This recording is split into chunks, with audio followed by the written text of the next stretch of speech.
What's going on, my beautiful DC brothers and sisters? It's your boy, the Truth 31. Hit like, subscribe for all that DC goodness on your face, neck, and chest. And today's review is Batman Tales of the Dark Multiverse Hush. Now, Hush is one of my favorite Batman stories, and this is basically the Twilight Zone, the dark mirror of the DC universe, where they take, classic stories and they just flip it and make it like really dark and depressing. And this is super fucking dark and depressing. Like, my God, like I love, first of all, is the art by Dexter Soy is phenomenal. I love it. And basically it flips the relationship between Tommy Elliot and Bruce Wayne, where they're actually childhood friends. And in this story, the basic premise is, on this dark Earth, the Elliots, which is Tommy Elliott's parents, took Bruce in after the death of his parents instead of Alfred. So Alfred is gone, like he's nowhere to be seen, and he's taking care of the young orphan.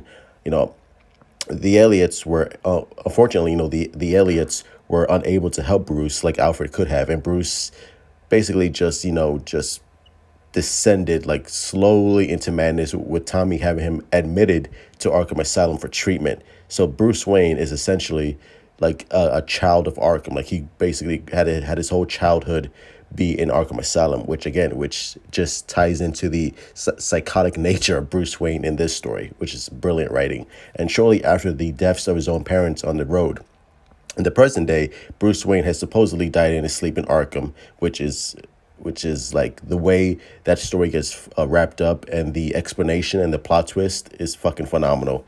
And Tommy is about to get everything that should have been Bruce Wayne. So Wayne Industries, the Wayne fortune, and Talia al Ghul, who plays a love interest in this story with Tommy Elliot, and she's part of the League of Assassins. And the League of Assassins have actually helped, groom Tommy to be the senator of Gotham City. So basically, Tommy Elliot is the Bruce Wayne of Gotham City, which is, great and respected. And Talia al Ghul, she loves Tommy Elliot and respects and admiration of the people of Gotham. However, all this unravels in one night thanks to the efforts of a more vengeful Batman than fans have ever seen before. So basically, that's the premise. And this Batman it's funny because this Batman is dark and brutal, but it's nothing that we haven't seen before. Like, if basically this is like, just like if you've read All-Star Batman with Frank Miller, and if you read The Dark Knight Returns, like this is basically just a Batman who's like one step further. But I never really got the sense that this is like an evil, dark, like holy shit, like I should fear this Batman. Like I know that was the intention of the writer, but for some reason, like I just never felt that. I love the design. The design for Batman is very similar, to Arkham Knight. With the horns as the shoulder pads, he has the hush bandages around his arm and around his face. I like to think that since he was a child of Arkham, basically, since he grew up his whole life in Arkham, I like to think I like to think that he took like elements of the straitjacket and just put it around his costume to make an essential part of his history and a part of his costume, which would have been awesome. But of course, he has the classic pouches and all that stuff. So basically, it's a good story. And basically, by the end of the story, Batman finds Tommy, and he tells Tommy that he learned the truth about his parents' death, that it was Tommy who was responsible as the driver he paid to kill his own parents and made a mistake and killed the Waynes instead.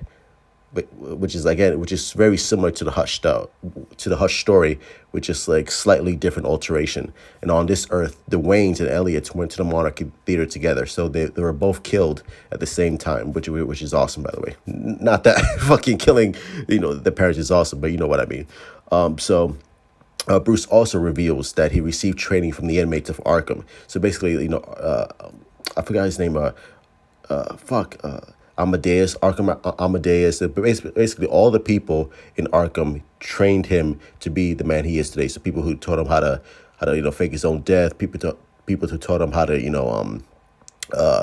lockpick and all that stuff. The essential training for Bruce Wayne. So instead of Bruce Wayne, going to Nanda Parbat and all that stuff, he basically got his training inside Arkham Asylum from all these crazy people, which is a fascinating take. Again, it's so good.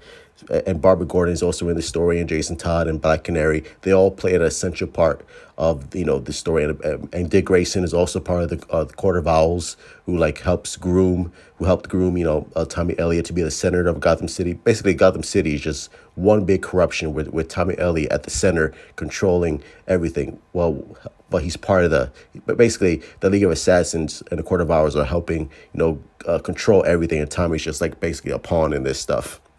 Of course, we got cameos from Joker and Jonathan Crane, who helps, Tommy Elliott. It's a fascinating, again, it's a dark universe, so everything's just twisted and fucking. And of course, Barbara Gordon is part of the Outsiders, who's trying to take down Tommy Elliott. It's a great story. It's a fascinating story.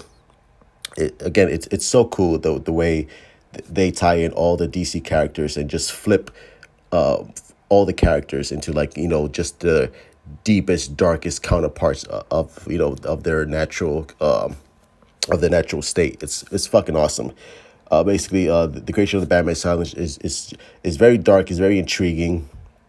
All the characters are really handled well. I love the story. I love how Dick Grayson is part of the Court of Owls. I love Tommy Elliott and his backstory. Basically, he's just an evil douchebag as he is in the classic Hush storyline. And the way Bruce Wayne is portrayed is pretty awesome. Being the child of Arkham, and basically all his essential training was from the inmates because he was born in Arkham Asylum, thanks to Tommy Elliott.